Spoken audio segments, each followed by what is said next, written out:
Hey y'all, welcome to Unboxing Discovery by G. My name is Gina and y'all, it's week 7. So we have been going through Experiencing God. I challenged you to all memorize this verse for the week.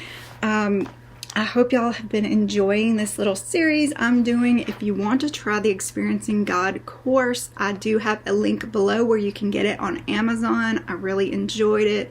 It's a great book. It helps you, understand a little more about yourself and your relationship to the Lord.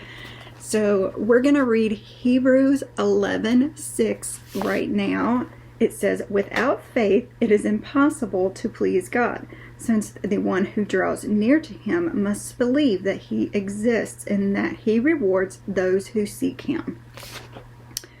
Yeah, just sums it up right there, doesn't it? I love this. I love the verses. I love trying to memorize them. I haven't gotten them all memorized. Don't feel bad if you can't memorize them all. Just enjoy the verse and think on it throughout the day. See what the Lord reveals to you. I'm going to read it one more time and then I'm going to go because I got stuff to do. Hubby's birthday weekend this week. So, "Without faith, it is impossible to please God, since the one who draws near to him must believe that he exists and that he rewards those who seek him." Hebrews 11:6. Y'all, I hope you enjoyed this. Have a wonderful day and God bless.